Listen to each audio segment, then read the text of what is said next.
Welcome to the Kill Count, where we tally up the victims in all our favorite horror movies. I'm James A. Janice, and today we're looking at The Descent, a British horror film released in 2005. Written and directed by Neil Marshall, The Descent is another one of my top 10 horror movies. A story of grief and friendship, it follows a group of 6 women who try to survive after they find themselves trapped inside an Appalachian cave system with an unexpected threat. This movie has some pretty good monsters and a bunch of great gore, but what I love most about it is that it's not until nearly 60 minutes in that the cave crawlers show up, but it's still absolutely terrifying the entire time. That terror is built by claustrophobia and survivalism as the competent characters go up against setbacks and tight tunnels. Watching this movie, you will never be more grateful to be above ground. In that sense, the monsters are just a sort of bonus for me, and a bonus for the kill count since they're humanoid. That means, according to my kinda vague rules, they'll be included whenever they get killed. Oh,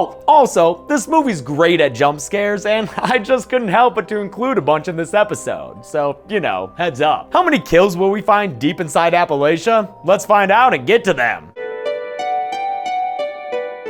The movie begins with some whitewater rafting, where some women in a boat fight the water while laughing. These gal pals, Juno, Sarah, and Beth, are finishing up an adventure in Scotland, so Sarah's husband Paul and daughter Jessica are waiting to meet them when they dock to take her back home. Whoa, what up with the look Juno be giving Paul there? You see that shit, Beth? On their way home, Sarah giggles with her daughter and asks her quiet husband if anything's wrong. I'm fine.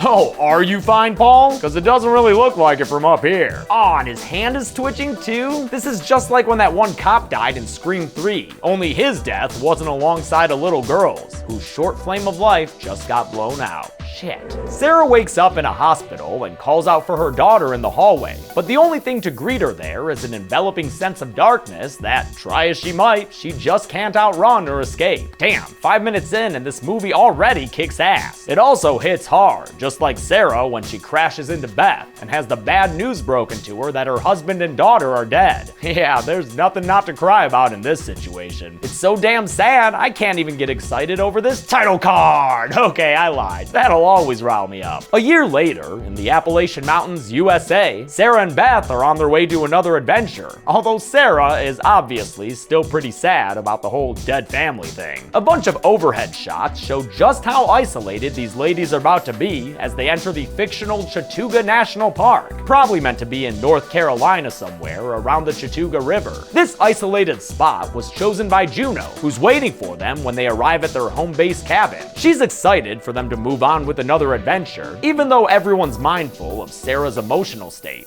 Oh, is she? Well, she's here.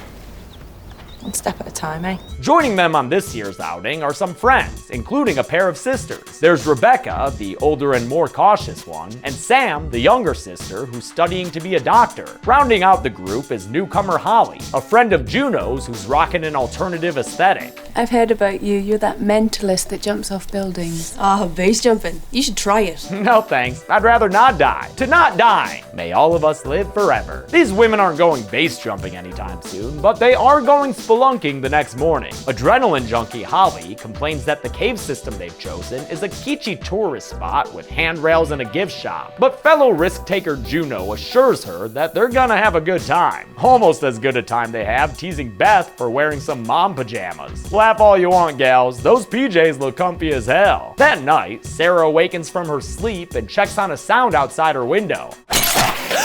Ah, fuck, motherfuck! Damn, Descent, getting me twice with them poles through the head, huh? The next morning, Juno wakes everyone up while flexing on them, and before they leave for their spelunkage, they take a group picture together on the porch. I'm sure that won't be retroactively depressing later. Not one bit. They take a couple of vehicles through some very thick forest, while Holly continues to complain about the lack of a challenge ahead of them. Boredom caves. More like boredom caves. Yeah, I hate boring shit. Like books. We don't need no boring books. Get out of here, book, boring bitch. They gear up with all their ropes and adventure hats, then follow Juno into the wilderness like she was John Hammond leading them into a dinosaur park. Shit, this might as well be Jurassic Park. What with the epic landscape shots and sweeping score.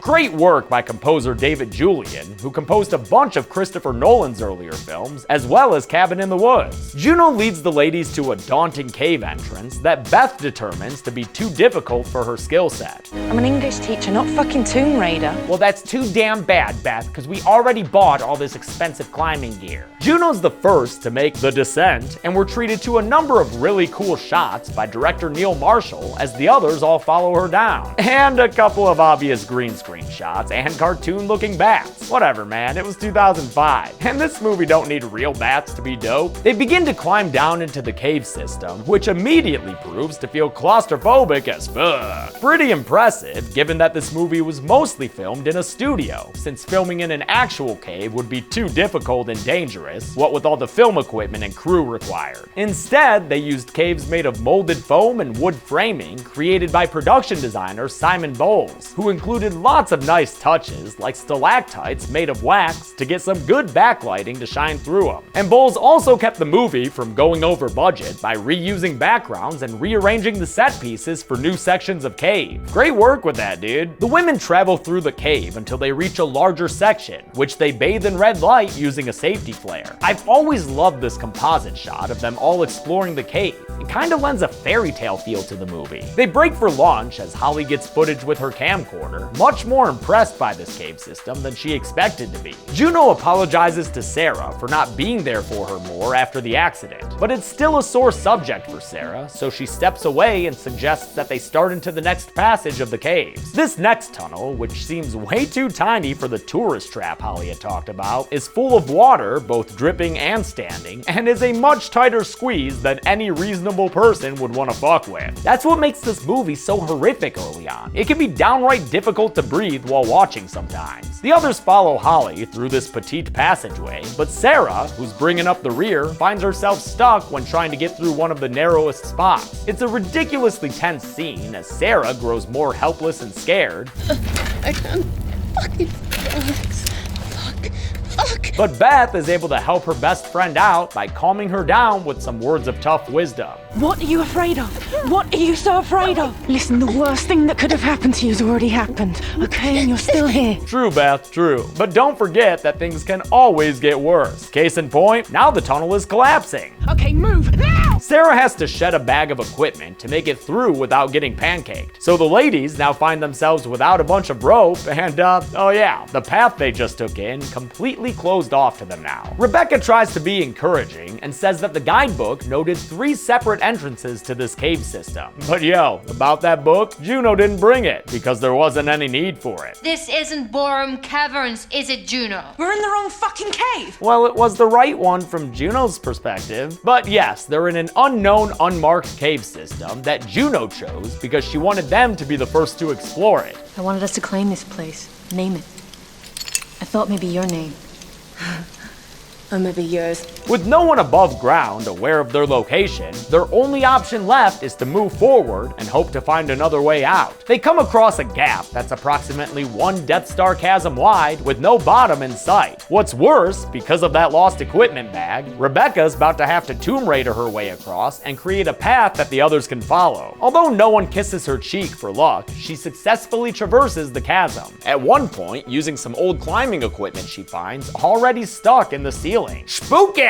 They create a pulley system that allows everyone else to join her, although Juno travels the hard way in order to recycle their equipment. After all, they don't have any to spare. She has a minor accident that burns Rebecca's hands, which gives us a fleeting preview of the gore to come, but all in all, she's able to make it and assess the old climbing equipment they found. This equipment's at least 100 years old. So like, almost as old as your mom? They continue on and find another unexpected presence down here, some cave drawings on the wall. Beth deciphers them to mean that there are 2 entrances to this sub-mountainous cave system, which is pretty promising for them all. But less promising is the fact that there's some thing music playing while the movie's messed up monsters are finally introduced. Eager to get a move on, Holly rushes past the others and towards what she thinks is daylight. It turns out to just be phosphorus in the rocks though, and Holly pays for her over-eagerness by falling down a shaft and fucking her leg up good. Yeah, real good. That's more bone than a dentist sees on the regs. Sam's doctor skills come in handy as she sets the bone so she can dress it. A painful ordeal for Holly, but one that she grits and bears. Meanwhile, Sarah is lured deeper into the cave by the sound of a little girl giggling, which she's been hearing every now and then, and the phantom voice leads her to discover the albino cave-dwelling monsters, who look creepy as all hell in the spotlight. When she tries to inform everyone else, Juno doesn't believe her, and the others are more concerned about getting the injured Holly out of these caves. Guided by the air that blows their flame one way or the other, they end up climbing up a tiny waterfall right into a giant pit of animal bones. And if you think this looks creepy now, just wait until you see it in night vision on Holly's camcorder. Yeah, that's scary enough to start calling out for help. Hello! Please! Is there anybody there? Hello! Oh shit, it's on, motherfuckers! These creepy crawling cave dwellers have our intrepid spelunkers scared shitless. And no wonder when they're screaming in their faces like that. The cave monsters are called crawlers, and their slightly vampiric appearance took the effects crew, headed by makeup artist Paul Hyatt, 5 hours to apply at first, since it involved contacts, teeth, and full body paint that required a full body shave to apply. As with most makeup processes, they were eventually able to shorten the time requirement and got it down to 3.5 hours. But that's still a long time to sit in a chair. Thankfully, the performers in this makeup, such as actor Craig Conway, were pretty much always in good spirits, which resulted in an absurd amount of really fun behind the scenes footage where these made up monsters are all goofing around together. Puppet's got a head like a ping pong ball. Puppet's got a head like a ping pong ball. Puppet's got a head like a ping pong ball, ping pong, like a ping pong ball. One of the crawlers leaps in front of Holly and makes damn quick work of her by biting into her shoulder, spraying this movie's extra red blood all over the place. Yeah, no use checking on her, Juno. She did. As Juno tugs a war with the creature over Holly's dead body, the others all separate, which leads to splashy and crashy mishaps. Holly's corpse is dragged away as a second crawler tackles and wrestles with Juno, but she wins this fight by stabbing the creature a few times with some climbing gear. The crawlers may not exactly be human, but you sure can kill them like one. A pretty lucky break for the ladies, since humans are easily killable. Which is why you have to be so careful around them. Holy shit, Juno, you just stabbed a school teacher in the neck. Ms. Beth, will we still be having that quiz on Monday or no? Beth grabs Juno's necklace as she falls to the ground, and Juno doesn't stick around long enough to watch Beth take her final Beth breath. As Rebecca and Sam use a glow stick to head through the caves and eerily light creatures they don't see, Sarah has a recurring nightmare about her dead daughter. Only this dream's got a twist. She comes to and uses the camcorder to see just how scully her surroundings have become, then hides from a bunch of crawlers as they come to the dining cave and feast down on Holly. You know what they say about innards, the redder the better. Damn, Sarah, who you taping that for? Alfonso's not gonna be interested. The crawlers get close to Sarah, but since they're blind, they don't manage to find her before being distracted away by the sound of Juno calling out Sarah's name. Rebecca and Sam are also followed by a crawler who gets close, and despite its attempts to find them by sound, using echolocation and scary screams, the sisters stay strong and silent, and successfully evade it until it too hears Juno and heads towards her shouting. The noise she's making, she'll bring every one of those things down on her head. As long as it's not on mine. Juno's yelling to her friends because she's found some arrows on the wall that are possibly pointing to a way out of this cave. Even the sight of another crawler ain't enough to harsh her high, so she follows it until she finds it jumping out like a scare maze actor. Before the crawler can kill Rebecca, Juno stops it with a climbing pick in the back. Hey, wait, Juno, I don't think it's dead yet. Oh yeah, now it's dead. Good work. After Rebecca gives her a real quick thank you hug, Juno tells her and Sam that the monsters killed Holly and Beth, which, you know, is a bit more than a white lie. Elsewhere, Sarah apologetically loots Holly's corpse enough to build herself a survival torch, then ends up discovering exactly what became of Beth. Sarah? She finds Beth still alive, though, you know, probably not for long, and through gurgly, beleaguered words, Beth tells Sarah that she shouldn't trust Juno, since she's the one who did this to her. Oh, and also because of another thing, too. This is Juno. Yeah, sorry, Sarah. Juno had been sleeping with Paul, thus the weird look between them by the river, and Paul's awkward silence before he was permanently silent. With her tea spilling complete, Beth asks Sarah to put her out of her misery. And although Sarah's reluctant to do it at first, she eventually agrees to her best friend's dying wishes and mercy kills Beth by crushing her head with a rock. It's shot real tastefully, but still. Damn, man, giving me some missed flashbacks here. A crawler attacks Sarah, but dude, she's had enough of this shit by now. So she knocks it down and kicks at it until it's making some squishy sounds that can only mean death. A lady crawler then chases Sarah until she trips into a red pit of liquid that I can only assume is blood, seeing as how Sarah looks like Carrie when she comes up for air. I mean, it's either blood or a pool of grenadine. Oh, and maybe those are cherries floating around in it. Oh, you could use this cave to make ice cream treats. Or you could use it to kill and eat people, which is what the female crawler tries to do to Sarah. But Sarah relents, and with one toothy bone, she stabs the cave dweller in the eye, killing it brutally before letting its body sink down into the blood pit. Then Sarah stays perfectly still like a goddamn G while another crawler comes in and steps on her goddamn head. Oh man, you creatures are so fucked. Sarah's last name might as well be Connor up in this bitch. She is now a total badass, just beating crawlers to death with bones. Damn, that thing's head popped like a pimple. Gotta love it when a victim fights back. Sarah screams loud enough for the others all to hear. And although Rebecca and Sam want to cut their losses and follow the arrows out, Juno is reluctant to leave her friend/ex-lover's widow behind. Maybe a pack of crawlers will change your mind though, Juno.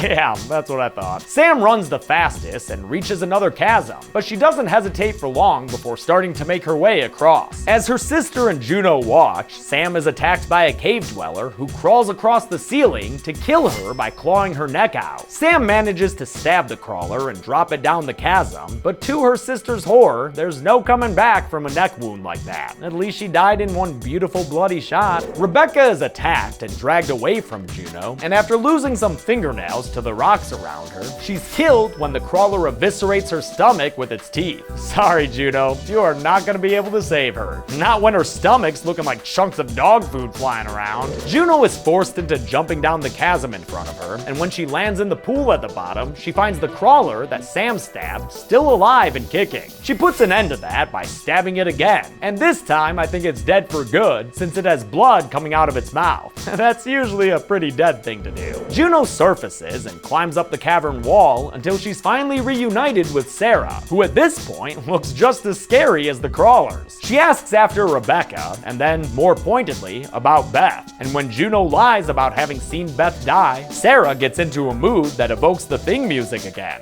Come on.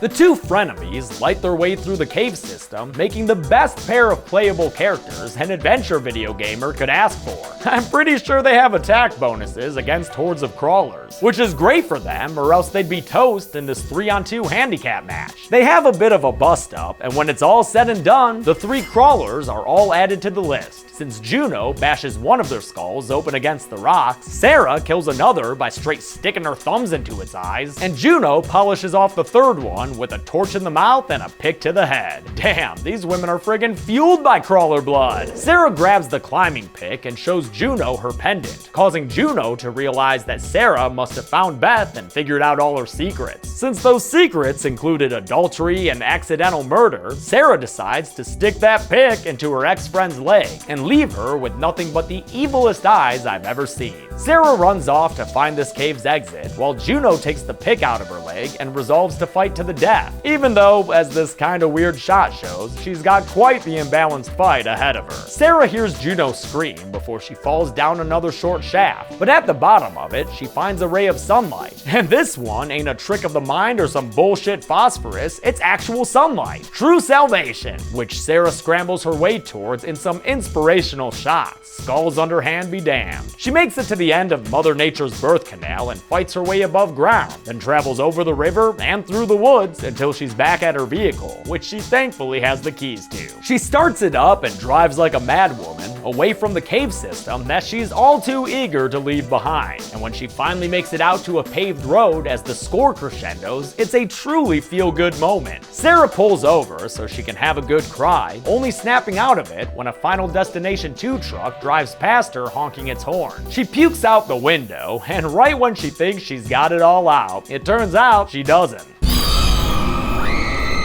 And that's where the movie would end, if you saw it in theaters in the United States. The UK and home video releases had an additional scene that was deemed too depressing for American audiences, wherein Sarah finds herself back in the cave sharing a hallucinatory moment with her dead daughter and a birthday cake. The birthday cake ends up being her torch, and a long shot with crawlers squealing in the background suggests that Sarah's pretty screwed. In both versions though, after the movie ends, we get one last somber look at the photograph these women took together before most of them got killed. Speaking of kills, how many were there in The Descent? Let's find out and get to the numbers.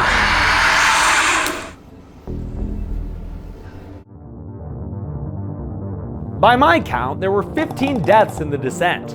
In a rare occurrence, only one was a male human, while the others consisted of 5 female humans, 8 male crawlers, and 1 female crawler.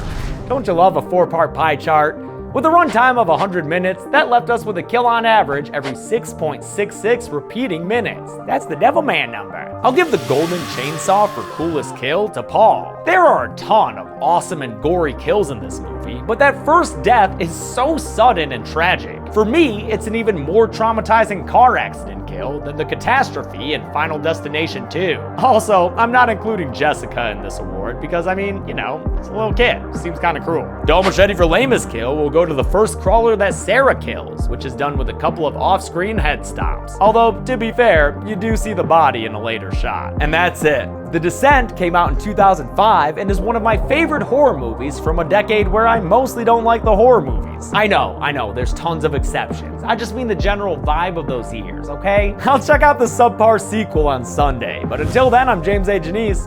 This has been The Kill Count. Thanks a lot for watching this week's Kill Count. A lot of patrons I want to thank, so thank you Kevin Hammonds MacArthur, James Cady, Logan Flanagan, Thomas Boys Venue Jr., Mike Perry, Adam Archer, Bomber Stahlbaum, Liam Pesci, and Perry Richards. Thank you to them and all patrons. You guys ever see this movie before? What do you think about it? If you haven't, go watch it. Thanks everyone, be good people.